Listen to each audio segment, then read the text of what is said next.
Friction is a common force that opposes relative motion between surfaces in contact. On the other hand, without friction, we cannot really move if you consider trying to walk on ice. Friction is parallel to the contact surface between surfaces, and always in a direction that opposes motion or attempted motion of the systems relative to each other. If two surfaces are in contact and moving relative to one another, then the friction between them is called kinetic friction. For example, friction slows a hockey puck sliding on ice. The magnitude of kinetic friction F sub k is given by mu sub k times n, where mu sub k is the coefficient of kinetic friction, and n is the magnitude of the normal force. When there is only attempted relative motion between the objects, but the objects are remaining stationary, they still experience a friction called static friction. The magnitude of static friction F sub s is F sub s less than or equal to mu sub s n, where mu sub s is the coefficient of static friction. If we consider an object experiencing a force F and starts to move on the ground from rest, what happens is that when there is an applied force F less than mu sub Sn, the object remains stationary, and the static friction is always equal in magnitude but opposite in direction with the applied force F.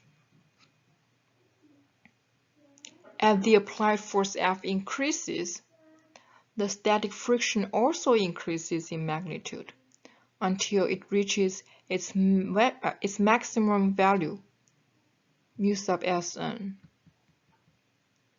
Once the applied force F exceeds mu sub Sn, the object starts to move relative to the ground. The friction force becomes the kinetic friction Fk, and its magnitude no longer depends on the applied force F, but stays as a constant mu sub Kn as long as the object keeps moving. It is interesting to note that the coefficients of kinetic friction are always less than their static counterparts. Coefficient of friction is a unitless quantity with a magnitude usually between 0 and 1.0, and value of it depends on the two surfaces that are in contact. The concept of friction is closely related to our everyday life, even our own body. Many people have experienced the slipperiness of walking on ice. However, many parts of the body, especially the joints, have much smaller coefficients of friction, often 3 or 4 times less than ice. A joint is formed by the end of two bones, which are connected by thick tissues. The ends of the bones in the joint are covered by cartilage, which provides a smooth, almost glassy surface. The joints also produce a fluid that reduces friction and wear. A damaged or arthritic joint can be replaced by an artificial joint. These replacements can be made of metals or plastic, also with very small coefficients of friction. Other natural lubricants include saliva, produced in our mouth to aid in the swallowing process, and the slippery mucus found between organs in the body, allowing them to move freely past each other during heartbeats, during breathing, and when a person moves. Let's look at this example together. If you have read the first group working questions of Chapter 4, Part 2, you might feel this figure familiar. So there is a connection between different chapters. The question A asks about the coefficient of kinetic friction. By definition, we know that kinetic friction is related to the normal force N as Fk equals to mu k N, where mu sub k is the coefficient of kinetic friction. Since we have been told the friction is 45.0 Newton, we need to find out the normal force N. As usual, we start the problem by separating the two-dimensional motion into two one-dimensional motions. This time, instead of choosing the horizontal and the vertical directions at the two axes, we choose the direction parallel to the slope and the direction perpendicular to the slope at the two axes.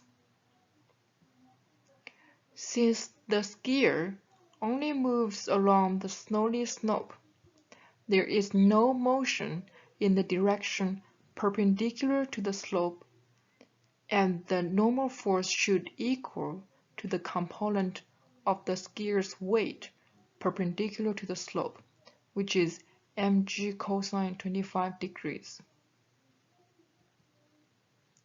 Combining these two equations, we have the coefficient of kinetic friction is Fk over N, which is 0.082. The question B asks about the acceleration of the skier on the snowy slope. According to Newton's second law of motion, we need to find out the net external force.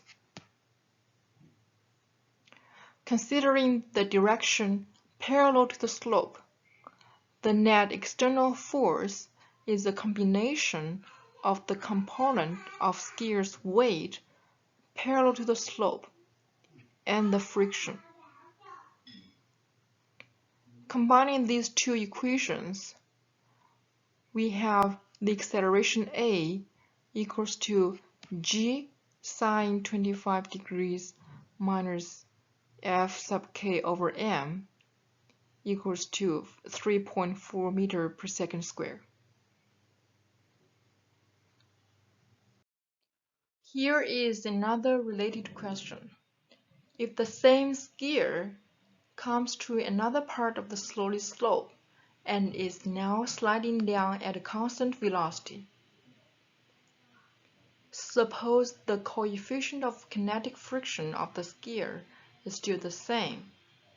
Find out the new angle theta of the snowy slope. From the previous example, we know that the mass of the skier is 62 kg. The coefficient of kinetic friction is 0.082. The important condition here is that the skier is now sliding down at a constant velocity, which means there is no acceleration, and the net external force in the direction parallel to the slope is 0. Please note that now we don't know the angle of the slope. We call it theta. In the direction perpendicular to the slope, we have the normal force N equals to mg cosine theta. In the direction parallel to the slope, we have the net external force equals to 0, so that the friction equals to mg sine theta.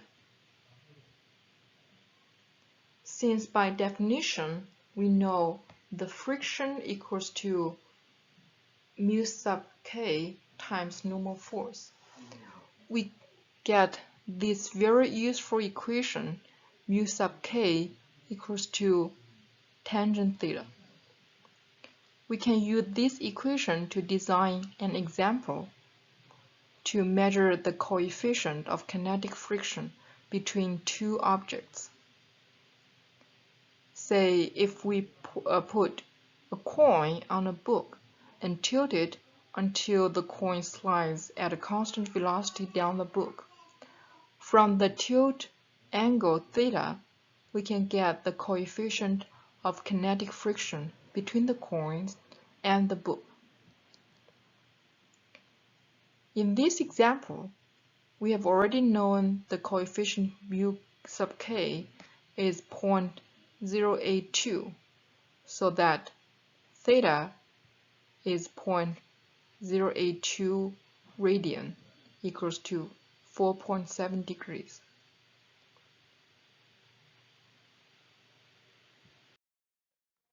Another interesting force in everyday life is the drag force on an object when it is moving in a fluid, either a gas or a liquid.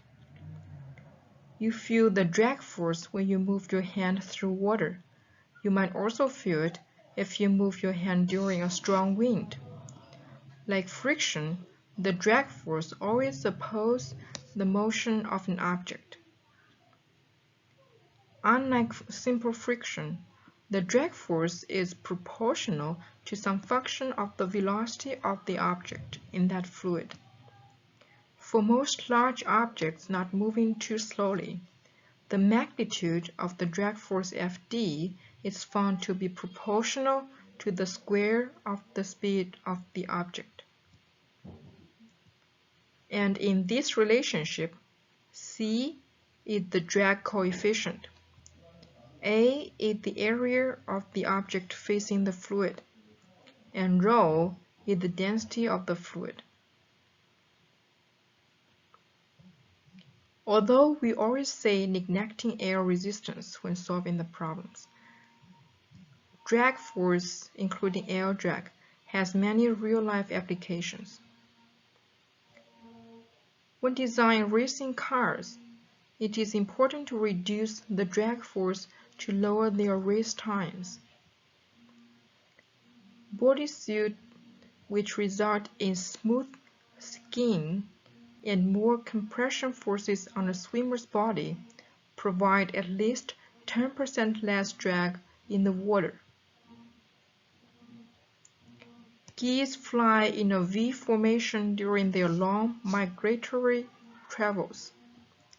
This shape reduces drag and energy consumption for individual birds. We just briefly introduced the concept of drag force without doing much calculation about it.